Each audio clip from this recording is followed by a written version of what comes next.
नमस्कार, मैं राकेश कुमार। प्रधानमंत्री नरेंद्र मोदी जिसके हित की बात करते हैं सबसे पहले उसी का हित होता है। जैसे कि हम आपको बता दें, वो बोले थे कि युवाओं को रोजगार मिलेगी, हर साल 2 करोड़ नौकरियां देंगे, लेकिन युवाओं को नौकरियां मिली नहीं। सबसे ज़्यादा बेरोजगारी अभी के समय में छाई हुई है। नरेंद्र मोदी बोले थे कि दलित आदिवासियों की सबसे ज़्यादा हित की रक्षा की जाएगी, लेकिन सबसे ज़्यादा अत्याचार दलित और आदिवासियों पर हो रही है। नरेंद्र मोदी बोले थे कि बेटी बचाओ बेटी पढ़ाओ, और अभी नरेंद्र मोदी जी के कार्यकाल में सबसे ज़्यादा अत्याचार अगर किन्हीं पे हो रहा है तो बेटियों पे ही हो रहा है। और अभी फिलहाल नरेंद्र मोदी जी देश के संविधान के सबसे बड़े रक्षक बने हुए हैं, और वो बोल रहे हैं कि देश के संविधान और आरक्षण को कोई खत्म नहीं कर सकता। जबकि विपक्ष के नेता राहुल गांधी, अखिलेश यादव, तेजस्वी यादव, लालू यादव जैसे बड़े नेता आरोप लगा रहे हैं नरेंद्र मोदी जी पर कि अगर 2024 में नरेंद्र मोदी जी जीत जाते हैं तो वो सबसे पहले संविधान ही खत्म करेंगे। नरेंद्र मोदी जी के कहनी और कथनी से अंदाजा लगा सकते हैं कि आने वाले समय में संविधान सुरक्षित रहेगा या नहीं रहेगा। ऐसा हम इसलिए बोल रहे हैं कि नरेंद्र मोदी जी कहते हैं कि हम विश्व गुरु हैं, विश्व में हमारा ढोल बज रहा है। लेकिन ये एक आप न्यूज़ देखिए, जो ऑस्ट्रेलियन का हेराल्ड सन एक न्यूज़पेपर है, जिसमें छापा हुआ है नरेंद्र मोदी जी को लेकर कितनी सुंदर बातें छापी हुई है कि भारत के प्रधानमंत्री का लिंक मास रेपिस्ट से है।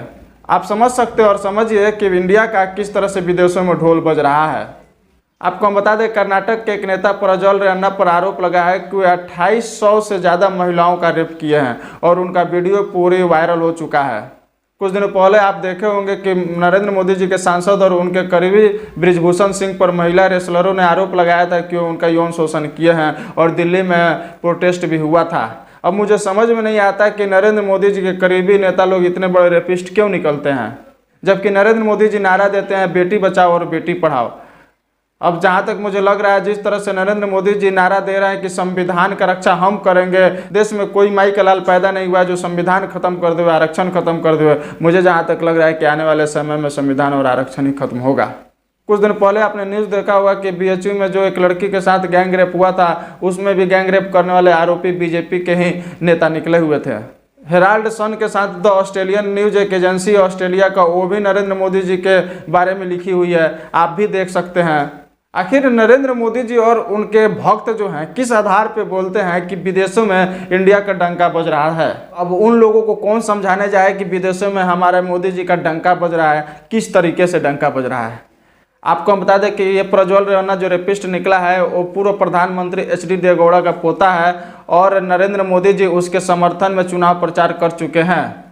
साथ ही 21 दिसंबर 2023 को नरेंद्र मोदी जी ट्वीट किए थे खुद अपने ट्विटर हैंडल से, जिसमें प्रज्वल रेवन्ना के साथ उनकी मुलाकात हुई, और प्रज्वल रेवन्ना के पिता एचडी रेवन्ना और उनके दादा एचडी देवगौड़ा से ही मुलाकात हुई है। हासन लोकसभा से एनडीए के श्री प्रज्वल रेवन्ना और मंड्या से मेरे मित्र एचडी कुमारस्वामी आने वाली 26 अप्रैल को इनके लिए आपका हर वोट मोदी को मजबूती देगा, देश का भविष्य तय करेगा। प्रज्वल रेवन्ना 400 महिलाओं का रेप करता है, वीडियो बनाता है, इसको मैस रेप कहा जाता है, और स्टेज में कर्नाटका के सामने प्रधानमंत्री मैस रेपिस्ट का समर्थन कर रहे हैं। जब प्रधानमंत्री आपसे वोट मांग रहे थे तो उनको मालूम था प्रज्वल रेवन्ना ने क्या किया था। प्रधानमंत्री को हिंदुस्तान की हर महिला से माफी मांगनी चाहिए कि उन्होंने एक मैस रेपिस्ट को अपने स्टेज पर लाकर उसको समर्थन देने की बात की आपसे। कहीं ना कहीं मुझे दिख रहा है कि प्रधानमंत्री नरेंद्र मोदी जी के शासनकाल में कोई भी कौम, कोई भी जाति, कोई भी समाज सुरक्षित नहीं है।